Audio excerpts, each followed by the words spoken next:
Booger McFarland, two-time Super Bowl champ, works for the mothership covering the NFL and college football. Give me the storyline that you're interested in with Hard Knocks and the Jets debuting tonight. Just to see how much they're going to show us, DP. I think we're all fascinated with the fact that Aaron Rodgers is in New York, the expectations, the defense, if they could just get some offense. Now he comes in.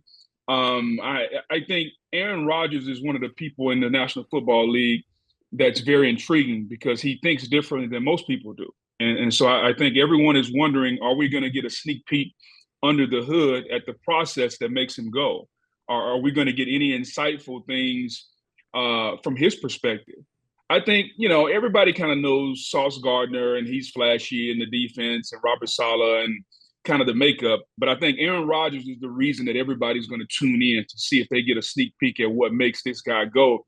Because the little that we've gotten on Pat McAfee on their Tuesday interview, I think has us all very, very curious just to know more.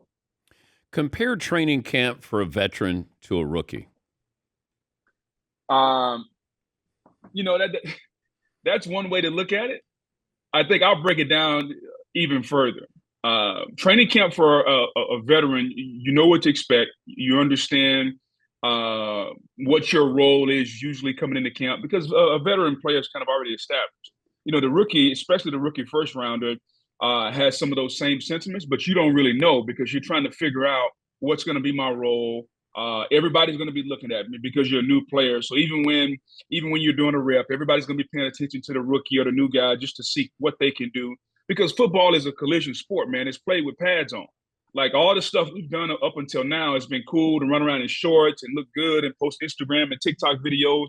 But when the pads go on, there's a legitimate feeling that you could get your head knocked off. And that's when the game of football is played. So for a veteran, it's kind of reestablishing who you are. For a rookie, you got to let everyone know where you come from. And then to the point that I was making, to go a little further, training camp now is so different than it was when I played. So my first training camp, I held out for 2 days. And the very first day I got there, we were in full pads. It was full pads in the morning, full pads in the afternoon.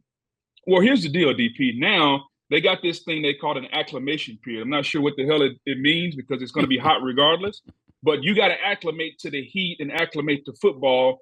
The same thing we've been playing for 15 years. So it's so much easier now. Like these guys can't go full pads back to back. They can't go full pads the first 5 or 6 days.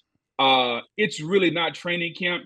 It's more of a kind of get together, let's hang out for a couple of weeks and we're going to practice once every other day and try to get this thing figured out. So it's so much different between rookie and veteran. And it's also so much different between now and then. Was it ever personal with you with a quarterback that you didn't like? No. Like it was more personal with me with the guy that I went against across from me. Like I used to have to line up against guards and like when you're a defensive tackle going against an offensive lineman, you're really never going to get a lot of one-on-one blocks. So it's always going to be double teams. And it used to bother me. I'm like, so these dudes are professional. They get paid a lot of money, but they can't individually block me one-on-one every single play. And so like that really used to tick me off, just the inherent nature of the position that I played and how the offensive lineman would block us would really kind of rub me the wrong way. But quarterbacks doing their job, man. Like I didn't like any of them, especially the ones that got rid of the ball quick, Brady, Manning, those guys that didn't hold the football. You love going against a guy that was a bum, a guy who held the football because you knew it was going to be a good day for you. But overall, like quarterbacks are who they are. But who's the lineman you really personally hated? Kevin Gogan was one. Larry Allen was another one. But were they cheap shot artists? Like what would make you hate that guy? That it wasn't just it became personal. Well, it was personal because of the position, as I stated. Gogan was a cheap shot guy. Like I think it's been really documented some of the cheap shots that he took and some of the dirty play that he had. Todd Stussy was another guy. Guys that just got under your skin. Like there's this thing in the NFL. Talk about playing till the echo of the whistle. Well, some offensive linemen would do that, and they would give you a little nudge, a little cheap shot. Like, listen, big guy, You had 3.5 seconds to block me, and you couldn't do it. And so now after the play, you want to give me a little nudge, like, and they do it just to get under your skin. So, but yeah, I don't like any of them, man. Just because I mean, these dudes are big, they're usually bad built, and they always need help to do their job. Talking to Booger McFarland, two-time Super Bowl champ and analyst for ESPN, NFL and college football. You had Jamar Chase say if Joe Burrow's not 100%, he wouldn't have a problem with him maybe sitting out the first 5 games of the regular season. I know that they don't have great competition in 4 of those 5 games, but you're still playing the Browns and Ravens to start off your season. Your thoughts on trying to protect Joe Burrow for as long as you can? Well, I completely agree because with the Joe Burrow, they can win the Super Bowl. Without him, they're just a middle of the pack team. And so, fortunately, time, right now they have the gift of time. It's August the 8th. They don't play a meaningful game for over a month. I wouldn't be surprised if we don't see Joe Burrow on the practice field until Wednesday of game week. He doesn't need to be out there. Yeah, he might be a little rusty, but I'd rather have Joe Burrow rusty for game 1 than to come back too early and re-injure that, and now he starts missing a significant part of the season. Even if he's got to miss the first game or 2, I'm still fine with that. Like, it's a 17-game season over the course of 18 weeks. I think his sentiment that I don't want to see Joe Burrow back until he is as healthy as possible is one that a lot of people in that organization share.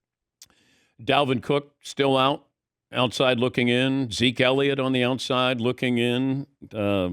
Is this an anomaly, or do you think this is going to be a growing trend in the offseason in years to come? Yeah, I think the running back position, as we talked about, has been devalued. I think that you're going to see a lot of the veteran running backs that want a lot of money. They're going to have to kind of wait until some team kind of bites, like it's supply and demand. And so if I got a guy that I drafted in the 3rd or 4th round that I feel can do the same job or just as good a job as a guy like Dalvin Cook or Ezekiel Elliott, why am I going to go out and pay, $7-8 million for either one of those guys? And so I think for Dalvin Cook and Zeke Elliott, they're both going to be on opening day rosters. I think they're both going to play a vital role with some team. I think Dalvin Cook has more juice left in the tank, 4 straight seasons, over 1,000 yards. He's only 27 years old. Think about that, DP. Think about if somebody told you at 27 you were no good. Like at 27, I wasn't even stretching. I just touched my toes and went to work. And now at 27, they're saying that these guys are kind of washed up. So it's a very, very difficult predicament to be in. I do think Dalvin Cook is going to be a starter at some point in this league. He's just got too much juice left in the tank. But I kind of feel for Zeke, though, because if Zeke doesn't go to maybe Dallas, I know New England has kind of brought him in. Like, where does Zeke go and how much money is he going to have to settle for? At some point, they're going to have to swallow their pride, Zeke, I think, and say, okay, I'm gonna go play for a 1-year deal for, I don't know, $2 or $3 million, which is a far cry from what Jerry paid him in Dallas. How much do you think you would earn now if you were picking LSU? Wow. A lot of money because. Well, what's the going rate for a defensive tackle? Well, I think the going rate for a 5-star defensive tackle is probably, I don't know, probably $1 million a year at least. Okay. I mean, think about that. Think about that, DP. I was a 3-4 star guy coming out of Louisiana, and my first 2 years at LSU, there were several weekends where I had $5 to my name. The training table wasn't open, and I was eating ramen noodles and Chinese food all weekend. Now these guys got $1 million in the bank. They're the toast of the town, and they're getting that in high school, not in college. Like, these guys are being paid in high school once they commit to shut down their recruiting until signing day. And then once you get to the school of your choice, you're getting paid even more money. So I was born just a little bit too early, but I don't envy these guys because more money comes more problems. And when I got to the NFL at 21, I didn't really understand that statement, but I quickly learned that the more money I got, the more headaches came. So I can only imagine what these kids at 17 are dealing with when they got $1 million in the bank. They're 17 years old and they got to go to school. Oh, by the way, you're still 17 and you're a kid, but now you got to deal with the issues that 21-year-old adults have to deal with. I don't envy that at all. Who's got a better Louisiana accent, you or Brian Kelly? Well, I'm a country boy from Louisiana, so my accent is really kind of not really Southern and not really Cajun. So I could really teach BK a little bit about how to get it a little better. Although, here's what I will say. I will give him credit for trying. I will give him credit also for acknowledging that it was terrible. Uh, but all jokes aside, he's been exactly what LSU has needed, which is an adult in the room, somebody that can be a CEO type of a major powerhouse program. And we'll see what he does with expectations. 10 wins year one. We'll see what he does in year two with the preseason ranking of number 5. But he didn't have to give an accent. You don't have to. If I go down to Louisiana, I don't all of a sudden start talking and we haven't even won all of our games. Yes, but I mean, he really sounded like a Louisiana guy from 1950. Putting on the smoker's jacket, grabbing a cigar, sitting on the front porch.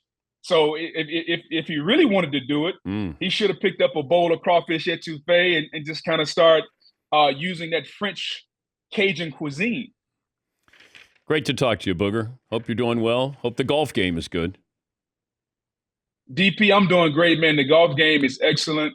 I'm enjoying life, ready for football season to start, man. And this year, here's one promise I can make you. Okay. I will make a Meat Friday because we've been talking about this for several years. I will make a Meat Friday this year. You let me know what you want. You let me know what you want, and then we'll cook it on the Traeger grill.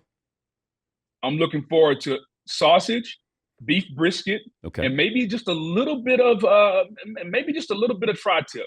Okay, we can do that for you. Just give me advance notice here, like a day or so, and then we'll cook it up. Will do, buddy. Always. All right. Thank you, Booger.